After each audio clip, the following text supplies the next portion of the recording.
recaps there was a new Weebabos, which featured more Patton Oswalt as Nom Nom. Uh-huh. And there's also that was pretty fun. Too. The short I didn't get a chance to see. I didn't get a chance to see the short. I forgot about the short. It's cute. We got Nom Nom. Yeah. I mean, this is one of those Weebabos episodes where it's like what we initially thought. It's like, it's fun and cute, and there's not that much to say about it. Well, Ice Bear got such a good show, we gotta mention it. Ice Bear got his time in the limelight, which was fun. Yeah, this was an Ice Bear episode. Yeah, that's like, for the first time, his subtle voice was a detriment. He couldn't call out of the hole because he doesn't scream. That was really funny. Yeah, he was great. Like, Ice Bear's down here. Just like, oh, I'm not gonna deal with this anymore. Just go in the fridge. He goes in with an axe. Well, he just has weapons everywhere. I love Ice Bear. Clarence was crazy. Yeah. Clarence is weird. This weird, like, dream... Clarence was, like, scary towards the end. Yeah, it was, like, very accurately dreamlike. Yeah! That's the thing, like, Clarence, like, every time, like, I think, like, every time, like a good cartoon comes out that, like, does shit like that, I always think, like, I always, like, I remember back then, I would think, like, oh, man, like, this is exactly how it is. But then Clarence is like, no, we're gonna show you how real something is in a way that you forgot it even was. Like, these are dreams. And I'm like, oh my god, these are dreams! Yeah, like, some of the behind-the-scenes stuff I saw on Tumblr was, like, it was just great. Like, the things that they thought of and put in there, like, the fucking... The whole conflict of, like, you're kind of half awake, half asleep, and you have to do a thing, but you can't do the thing, so you imagine yourself doing the thing, but the thing isn't done. I hate that. This is like so me much. in college every time I hit the snooze alarm. Okay, here's the thing, is that I would be, like, half awake, and I would keep dreaming, I guess, that I'm looking at my phone, and my phone says I'm 2 hours late. I'm, like, inventing times. Yeah, like, that's the stupid shit that dreams do, and they made that an episode. They're all a waste of time. Every dream is a waste of time. And all your dreams. And I love how he, with the dream scientist guy on TV. Dream. I had to turn the volume up all the way. I couldn't hear what the hell the guy was saying. And Jeremy. Poor Jeremy. 'Cause, like, when you are having a dream and there is a story and there's, like, characters and stuff and you're kind of invested in it a little bit, the worst. you get, like, when you know it's time to wake up, you're like, no, I want to know what happens to these people I made up in my brain. No, it's especially, like, it's rarely happened to me, and I don't have any specific enough memories, but it's just, like, the feeling when you make up a person in your dream, and then it's like... For me, I make up entire characters. And they're going this is my child! It's that horrible combination of just, like, it's one of those longer narrative dreams, and you're in it, and someone else that doesn't exist is in it, but in the narrative of the dream, it's someone you know, and presumably at least care to some level about. Exactly. And then you wake up and have to eat your fucking waffles like that person didn't. Exactly, like, you wake up... I matrixed myself. And you forget about it, and then, like, later in the day, you're like, wait, I had a crazy dream where I was, like... in love with someone or something, Like, what happened to that person? I was almost gonna say a thing I dreamed last night, but it's boring. Yeah. But, like, no, well, like, I dreamed something that I thought I was gonna have to apologize for as I woke up. Yeah, like, you think... What? Or, like, I have the dreams where my teeth fall out all the time, and I'll wake up and I'm like, my teeth are there. I've actually never I've never had that dream, but I used to have a recurring dream where my dick came off. I feel like that's the same root thing, but different in Remember I was on a road trip with my college roommate, like, he was majoring in psychology, he's like, explain what this means to me, asshole! And, like, he came up with some shit. Well, yeah, it's your insecure. That's pretty obvious. But, like, I would never panic that much. I'm like, there was one time where I taped it back on with Band-Aids. This is fine. There was one time where, like, I peed and then your dick tore it off. No, I tore it off and threw it in the toilet and flushed it down. And my thought process at the time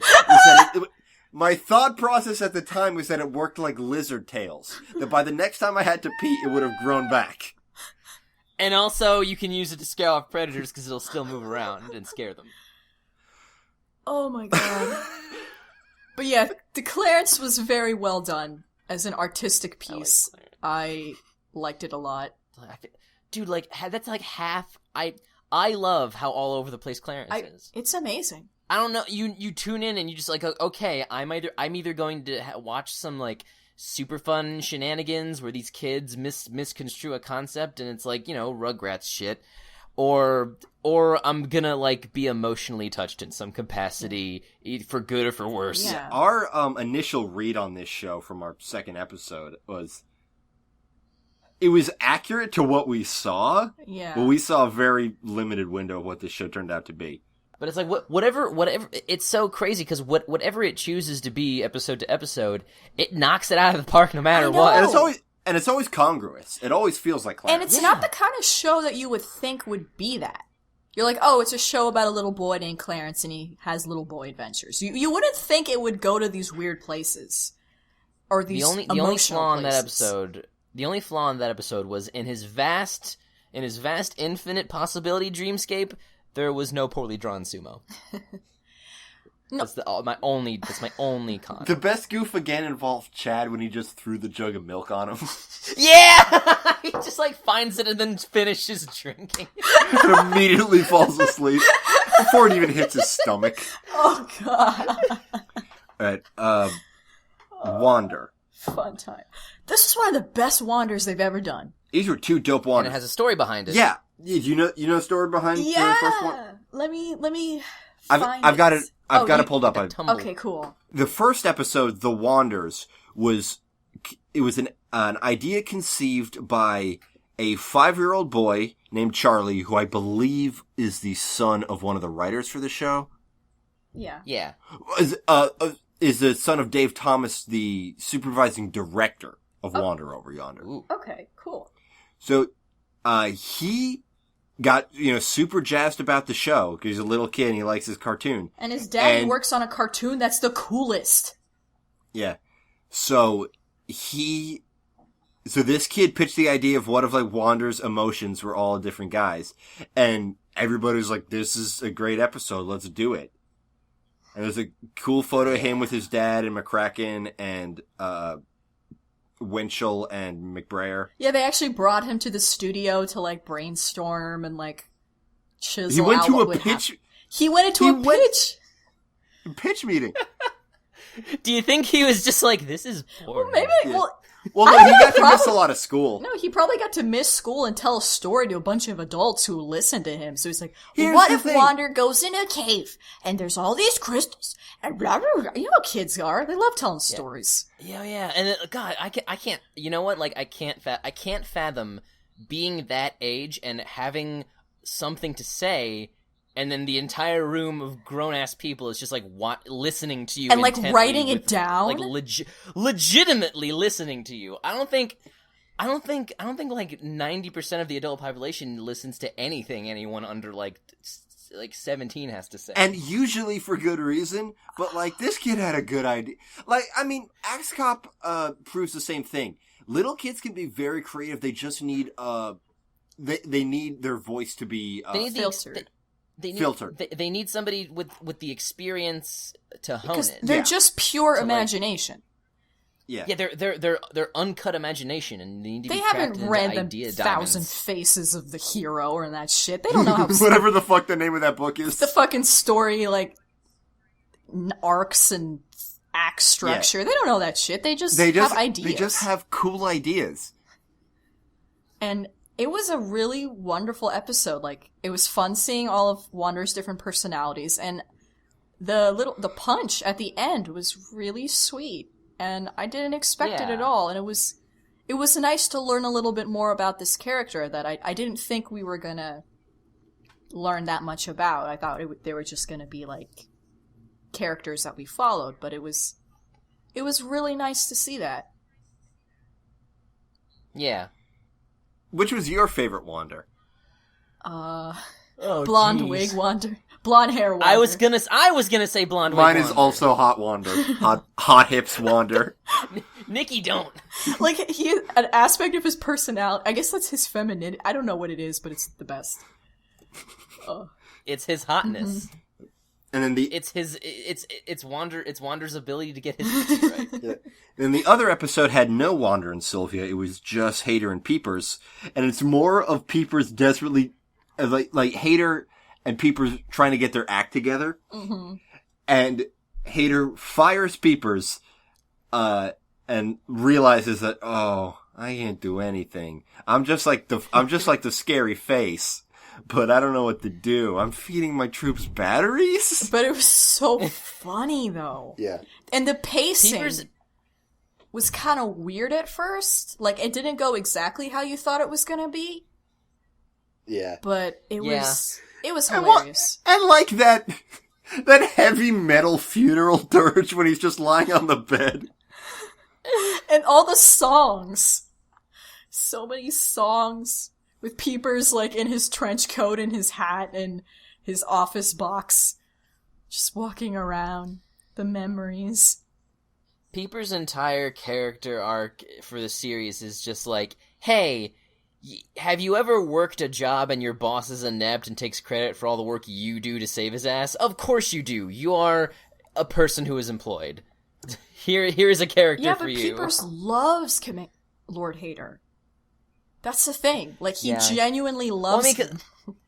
Well, I think it's more like he loves, this is his career. This is what he wants to do. When he was going through those memories, it was just them goofing off and having fun and spitting, diving in a pool of skulls and spitting it out like they're Scrooge McDuck. So does that mean would that imply that in Lord Hater's own, economy in the places he rules, that the currency is He probably doesn't even think about that shit. That's not even the most... Commander Peters is there. Peepers. Let's keep the narrative straight. Let's not pretend like that was the weirdest thing about that scene. The weirdest thing about that scene was when Peepers spat out the skulls that came out of his iris. Oh yeah. I don't know. Yeah, how do they eat? They're so Because their eyes are also kind of their mouths. Eyeballs open up. Yeah. They just dilate. It's just one orifice. They put some of those... their eyeballs are like the ultimate cloaca. They do everything in it, including see. They put some of those, droppy guys from the glasses dude puts in your face, and then it's just big enough so they can, fit a sandwich through their pupil. And, if you got tryptophobia, holy crap. This show is not for you. Well, it was before, and now it's not. All right. Now that I've ruined it. And then lastly, Rick and Morty. Rick and Morty is legitimately hard sci-fi. And Yep. It's the hardest It's the hardest sci-fi, but it doesn't even care that it's hard sci-fi. What makes it so hard? It's like, these are, back in the day, I took a sci-fi literature class earlier in the summer, and, that would be the kind of thing that somebody would write this long story about, and people would, think about for decades to come, and Rick is just like, who the fuck cares? Nobody fucking cares. Who cares? It's wonderful. Oh my God. And terrible. It was a really great episode. Yeah. Man, guest starring Stephen Colbert. Yeah. But my favorite had to have been the ship robot. Yeah, that fucking hunter ghost goo. That was so fucked up. She's like, how about emotional warfare? You all have loved ones. I can give them and take them away. And it's it's a real testament to the amorality of Rick's whole scientific theory, because it's the ship, because the ship has the ship had the capacity to do good, but it was to solve the problem in a non-violent way that was perfectly okay for everybody, but it was the hardest thing to do. Rick just programmed to be the most efficient, and the most efficient way to get rid of somebody is to kill them.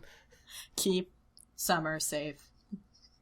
Yeah, just keep Summer safe. So it's like I just love the ongoing narrative in the show that the things Rick does aren't at the end of the day they're not necessarily good or bad. He just does things because he can. Well, that was the whole thing with the engine. He's a scientist that is too real. It's the whole thing with the engine. Like, Yeah. well, what if I just create a micro-universe and utilize the power they make to power my own thing? Because why not? It's almost like an infinite energy source, in a sense. And I don't have to think about it. Who gives a shit? Yeah. Yeah, these people are content. You know, until they were opened up to the truth, and even then just the one guy, they had no problem with it. It's like heavy stuff. We're running along, I don't think we have time to get into. Well, it was heavy because, like, towards the end, the guy was saying, like, you created somebody that could surpass you, or at least is equal to you. You know? Yeah. And he kind of did. In a sense. And, you know, yeah. And the thing at the end where he's like, they had two options. They either could continue creating power, or they could stop and their universe would be destroyed. Yep. So he presented with such a grim ultimatum. And like, I'm surprised that they didn't make any reference of like, well, what if someone made our universe? I think they didn't want to go that obvious. I guess. Well, even like a passing joke, I was expecting. Yeah. Oh, it's possible. Like even like, well, what if that means someone made our universe? Like, who the fuck cares? Well, somebody did make her. Well, Rick did mention God. Remember? Oh yeah. What did he say? I forget. It was a really good goof, and I don't want to even paraphrase it because I don't remember it exactly. But it was really good. Just basically that he's an idiot and an asshole, and he doesn't give. And a shit. I think also not real. Yeah. Yeah, he was like, it was something about his non-existence. Yeah. But like, and then like the fucking stone cold fight they had at the end. Yeah. Where it's like how old is Rick? Like 60 something? I think so. He's presumably not that old. He just doesn't take care of himself. That's recaps, shoutouts. Byron says, "Hi guys, just want to let you know how much I appreciate what you all do. I'm 25 and I greatly admire having a podcast about cartoons. Thanks. Hugs from Georgia." Thank you, Byron. I'm glad you like what we do. And then Kyle said, "I watched BoJack Horseman after your episode and I really enjoyed it." And they also suggested Death Parade for a shorter anime. I have some friends who are watching that. I don't know what it's about, even though they've explained it to me like 5 times. Oh, great. One of those. Well, whatever, we'll talk about it later. At Toblerone387 says, "Everyone should listen. Amazing podcast has the perfect mix of Nikki, Nina, and Tooch." Yay. That's reassuring, because I often worry I suck too much of the air out of the room. Me too. With my boisterous personality and also loud voice. At the Alex Alcala, "Are you guys going to talk about Star versus the Forces of Evil when the season is over?" Yes, 100% yes. Hell yeah. Box Cutter Cade said, "Thanks for replying to my last ask. I was wondering if you're planning on doing Ikuhara's other works like Mawaru Penguin Drum and Yurikuma Arashi. Both are phenomenal, and Yurikuma has been called out as one of the most accurate depictions of being lesbian in Japan, so it might be interesting to talk about. I've been really wanting to watch Yurikuma. I keep hearing things about it. I've seen Penguin Drum before. It's pretty crazy. I don't know if it's as good as Utna, but I do want to check out Yurikuma. But we'll see how it goes. I mean, Nikki didn't take very well to Ikuhara the first time. I can never decide what I feel about Utna. I think that's the make of a great work. Like, isn't that an amazing thing to say about something? I can never decide if after the fact. I can never decide if I hate or respect this. Yeah, isn't that... I would be happy if somebody said that. I guess it's remarkable. Like, yeah. I don't know if that's the ideal. Is that half of the time I despise it. It's not my ideal as a viewer. Like, you're right, like, as an artist, that's rad to hear, but then, like, you gotta face the reality of, like, somebody has to feel this conflicted about your thing, and just, like, yeah, I don't... As someone who witnessed Nikki's reaction to Utena firsthand, I don't want to do that to someone as a creator. Well, that's the point of art. Like, that was the whole point of the show. Ikuhara's gonna look at himself and think, I made some dipshit from Florida have multiple anxiety attacks at work because of a cartoon I made 20 years ago. That's not his fault. That's my fault. But still. Yeah, we'll check his stuff out. Yeah, definitely. And that definitely happened too, for like 2 weeks. And then there was one more tweet that happened just as we started recording. At Seaweed Queen, as a Lutheran who has suffered through many casserole and jello brunches, I have to agree, Protestant food sucks. Here's the Verification. thing. I want to...